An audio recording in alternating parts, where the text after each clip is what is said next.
7 জানুয়ারি আসুন ব্রিগেডের ডাকা অসম লড়াইয়ের মধ্যে দিয়ে গোটা রাজ্যের মানুষ বসলাম লড়াই শুধুমাত্র কোনো একটা রাজনৈতিক দলের বিরুদ্ধে বা কোনো রাজনৈতিক দলের বিরুদ্ধে নয়, গরিব খেটে খাওয়া মেহনতি মানুষ যারা লড়াই করছে শুধু বাঁচার জন্য লড়াই করছে।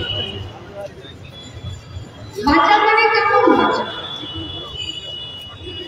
তো সংবিধান তো বলে ডিগনিটি নিয়ে বেঁচে গেছে। ডিগনিটির প্যারামিটার কি? মান সম্মান, মাথা উঁচু করে বেঁচে থাকা, পেট পুড়ে খাওয়া, শরীর ঢাকার মতো, পছন্দের মতো কাপড়, মাথা ঢাকার মতো, নিজের একটা পরিকল্পনা অনুযায়ী খাওয়া। যে সমাজে আছি ওই সমাজে কথা বলার অধিকার আছে কিনা? বেঁচে থাকা মানে কেমন? ফাইট ফর এক্সিস্টেন্সে গোটা রাজ্যের দেশের মানুষ আছে যারা বেঁচে থাকার জন্য প্রতিদিন লড়াই করছে। আমরা যেদিনকে ইনসাফ যাত্রা এবং ইনসাফ সভার কথা ঘোষণা করেছিলাম সেদিনও জানতাম কি হবে। হ্যাঁ, তবে সহজ একটা জেদ, আদর্শের প্রতি একটা অবিচল রাস্তা এবং প্রাক্তনীদের দেখানো রাস্তায় এবং বামপন্থী রাজনৈতিক কর্মী নেতৃত্বদের একত্রিত হয়ে চারকমল যাদের দাঁত চিপে লড়াই করার আর পঞ্চায়েতের ভোটে যারা লড়তে গিয়ে মরে পর্যন্ত গেল তাদের লড়াই আমাদের ভোটে একটা আগুনের সলতে তাকিয়ে দিয়ে চলে গেছিল। সেই সলতেটা নিয়েই ইনসাফ যাত্রা যে লড়তে হবে। মরার আগে ভূত হয়ে লাভ নেই।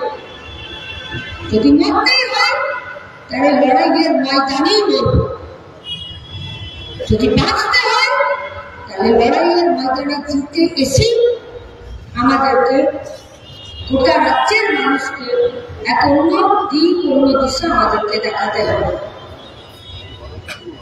আপনারা কেমন বলছেন? বেহালার মানুষের আজকে কত বেহাল অবস্থা আমরা জানি না। এখানে কতজন আছেন কাতারে দাঁড়িয়ে আমাদের কথা कितने लोग सुन रहे हैं जो पिछले चुनाव में भी जोड़ा फूल को वोट किए थे। कुछ तरक्की के आशा करते हुए और कुछ महंगाई के ऊपर और बेरोजगारी के ऊपर भी लोग काम करेगा उसका मांग करते हुए।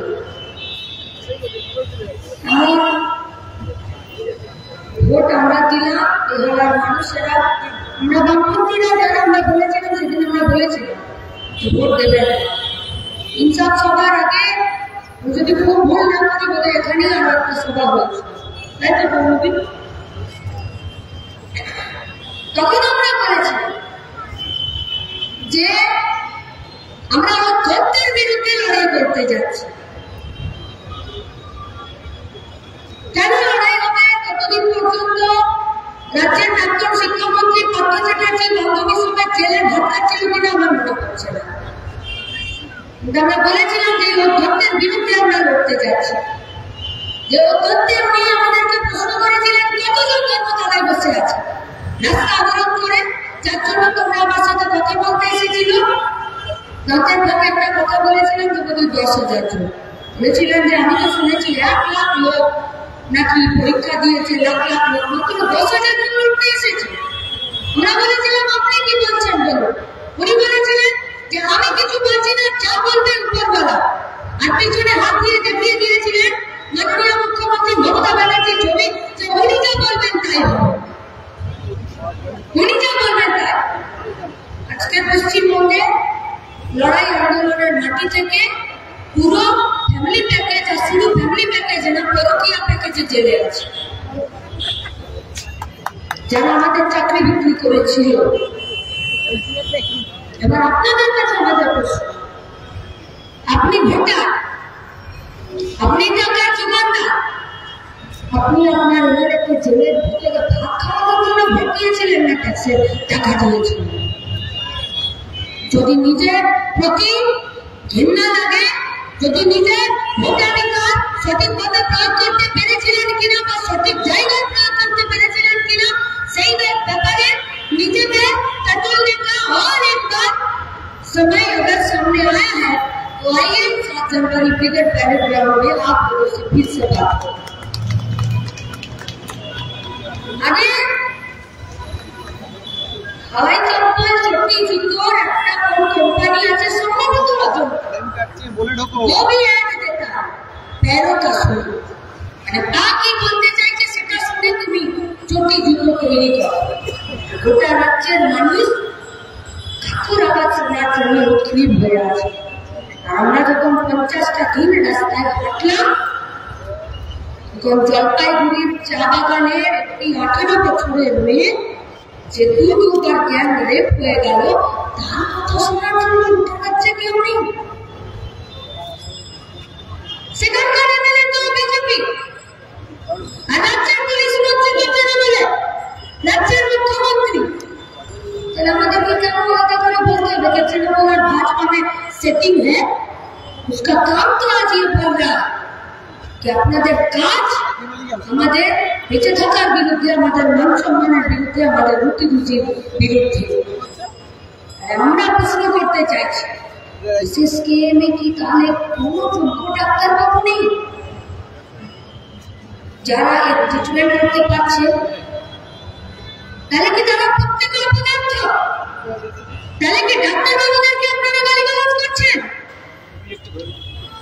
খবর মিত্র কি তাহলে ট্রমা সেন্টারের বাইরে চোখের জল ফেলল কাদের জন্য? যারা সিট পাচ্ছে না।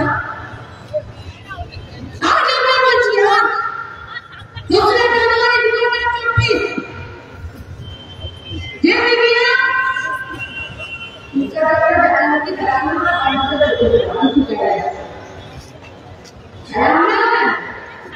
মানুষের বিরুদ্ধে কথা বলতে গেলে কোমরে জোড়া বুকের পাটা লাগে সব শ্রমিকে বুকের পাটার উপর জোর থাকে না।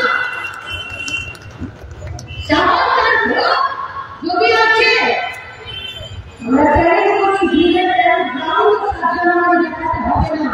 যদি বুকের ভাব থাকে তাহলে আজ 15 জানুয়ারি থেকে 9 জানুয়ারি পর্যন্ত এসএসকেএম আর্থিক দল কলকাতা মেডিকেল কলেজ আর এমএলএসের বাইরে কলেজ থেকে কতগুলো এমার্জেন্সি কে হাত নাম করে সন্তানদের লিখে দিচ্ছেন যে মেডিসিন এমার্জেন্সি তারপরেও তারা সেখানে পেট পাচ্ছে না।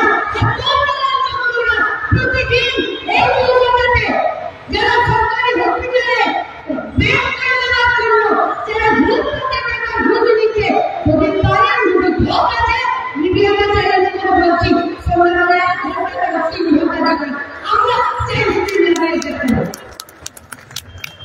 পারবেন দেখতে নেই কেন? কারণ কারো বলার টাকাটা যে মিডিয়া সত্য করে সরকারের হাতে টাকা আছে যে শ্বাস নিতে গেলে তার কাছে পারমিশন নিতে হচ্ছে। আপনি যারা আজকে এই রাস্তায় বেরোচ্ছেন আমাদের সমাজে যারা ব্রিগেড মাঠে যেতে চাইছেন আপনাদের কাছে আমরা জানতে চাইছি এরা মরবেন নাকি হাল ছেড়ে দেবেন? যারা হাল ছাড়ে না তাদেরকে কেউ হারাতেও পারে না। আর বলতে কাল যারা হাল ছাড়ে না তারাই দেখবে শুধু ভরসা রাখুন। মুশকিল আছে মজদুরের রাস্তা আমরা তুলেছি মানুষের রাস্তা আমরা তুলেছি গোটা রাজ্যের বুকে প্রতিদিন অসংখ্য মানুষ খিদের জ্বালাতে এ রাজ্য থেকে তাদের পরিযায়ী শ্রমিক হয়ে চলে যাচ্ছে। তাদের লাশও প্রত্যেকটা দিন বুকের ভেতরে পড়ে চলেছে। তাদের কাছের কাছে হয়েছে এই কাম করা হয়েছে ভাষার হাত রাখতে পারে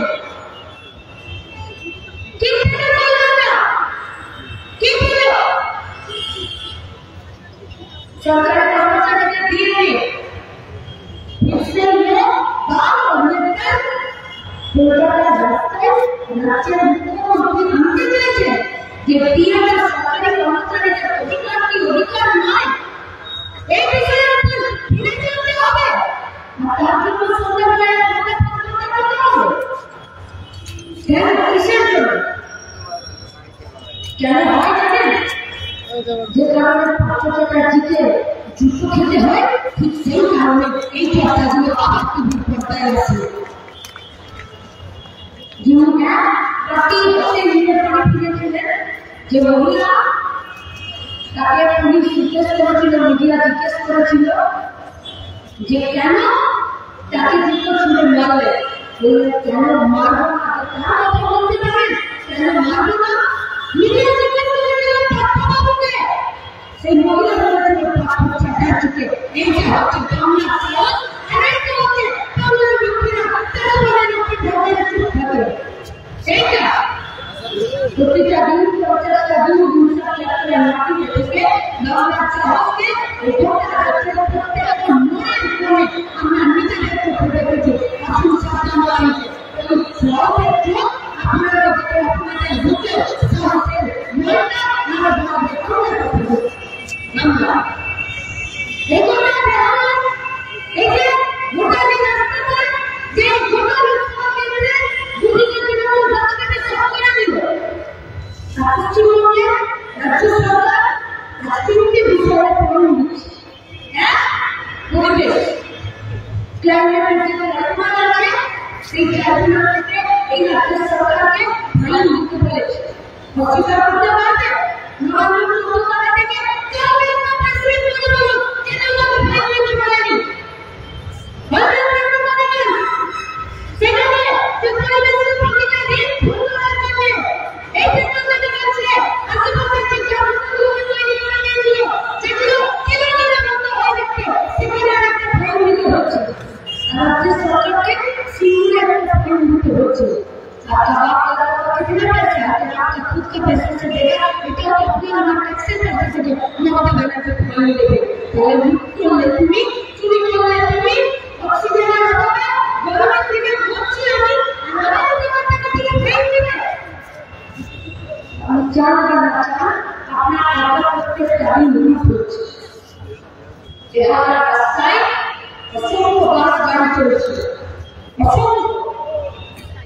সরকার নোটিফিকেশন দিয়েছে 15 বছরের বেশি যে বাসগুলো আছে ওই বাসগুলোকে 3000 টাকা তুলে দিতে হবে।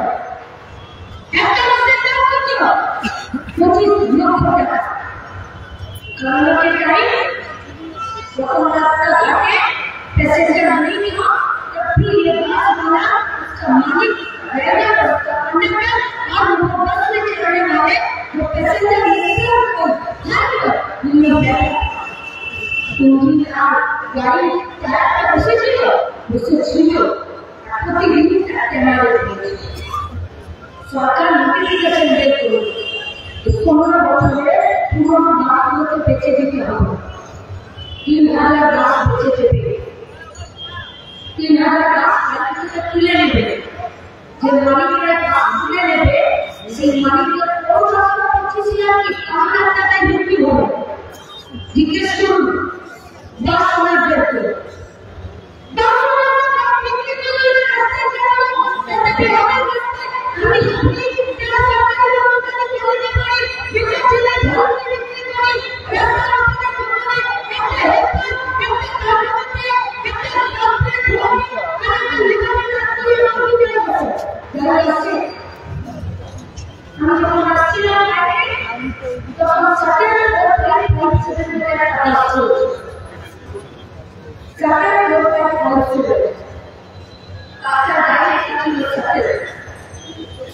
সরকারি পরিবহন ব্যবস্থা পরিবহন ব্যবস্থা দিয়েছে গাড়িকে 3000 বাস 15 বছরের পুরনো হয়ে যাওয়ার কারণে যদি তুলে দেয় একদিকে পেট্রোল ডিজেলের উপরে জিএসটি বসানো ভিন্ন টাকায় মোদী কারণ আমাদেরকে 64% তাদেরকে দিয়ে দিয়েছে তারা বিক্রি করতে ভারতবর্ষে এই গোটা ভারতবর্ষে যারা পেট্রোল ডিজেল আর যারা গ্যাসের এজেন্সি নিচ্ছে তাদের কাছে সেই পেট্রোল ডিজেলের যে গাছগুলোতে চলছে সেই গাছগুলো উঠে যায় তাহলে যে সকল গাছগুলো ওরা কোম্পানিগুলোকে ফিরে দিয়ে চালাবে কোম্পানি আনারা এই গাছের কোম্পানিকে যারা নিজেদের নাম লিখবে সে বাসে চলতে পারবে 7 টাকা 10 টাকা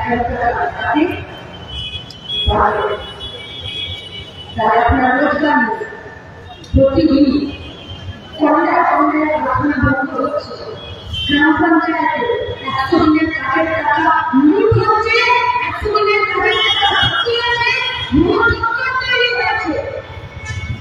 দোকান, রেস্তোরাঁ, হোটেল, কাপড়ের দোকান, ওষুধের দোকান, চা দোকান চলছে না।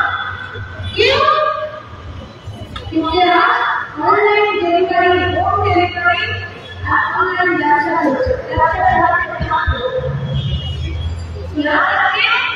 सरकार दिन भी जो होटल रेस्टोरेंट खाना खाने जाते थे যাচ্ছে শিশু হোটেলের ব্যবহার করা আছে, যারা হোটেল ব্যবহার করা আছে তারা প্রস্তুত হচ্ছে। তাদের বেতন 5,000 থেকে 12,000 টাকার মধ্যে। প্রতিটা দিন গোটা পশ্চিমবঙ্গের ক্ষেত্রে যারা টাকা হাতে দেওয়ার জন্য দোকান আর হাজার ব্যবসা কারখানা খুলছে, তাদের ঝাঁপগুলো বন্ধ হচ্ছে। মাঝখানে শুরু করে প্রতিক্রিয়া করতে যাওয়া সেটা তালিকা ঠিক করে দিচ্ছে, সুন্দর ভত্তা দিতে হবে তার উপরে। আপনার পকেটে কত টাকা আছে তার উপরে নয়। জিনিসপত্রের দাম বোতল ছোট দিচ্ছি। মটন শুধুমাত্র দিয়ে সবাই ঘরে খাওয়া। মা বাবা হিসাব করে দিয়েছে মাসে 4 বার মাছ। সবজি আর পরিমাণ কমে গেছে, ডাল উঠে গেছে, একটু নুন, একটু হলুদ, একটু শুকনো লঙ্কা, একটু তেল দিয়ে সবজিতে ঝোল বাড়ছে। আর ডিমকে দিয়ে ডিমের সামনে দাঁড়িয়ে ঘরের পর্দা পট্টি করে মাথা চুলকাচ্ছে। আর ডিমের দাম শুনে ভাবছে যে এটা নর্মাল ডেলিভারি না সিজারিয়ান ডেলিভারি, ডিমের ঘটনা। তারপরে স্মার্ট আপনার আমার বেঁচে থাকা কোথাও আছে, কোথাও একদিকে প্রাইভেট নার্সিং হোমগুলো লুট করছে, মানুষ সর্বসন্ত হচ্ছে।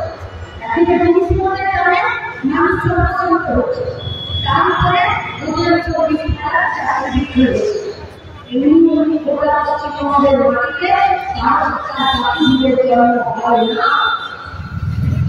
এমনি গোটা পশ্চিমবঙ্গের মাটিতে 6 বছর ধরে রেশনের প্রফিট না থাকে না। এমনি গোটা পশ্চিমবঙ্গে কিছু না খেয়ে বসে বলে গেছেন আজকের সন্ধ্যা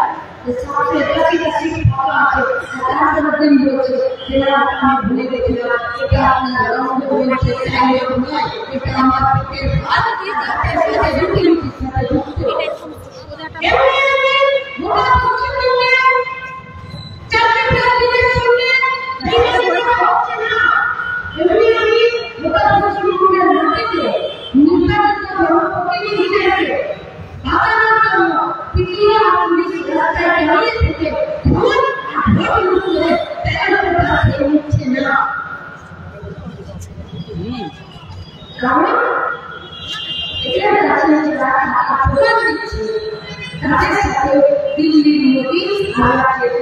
সম্পর্ক তৈরি হয়েছে।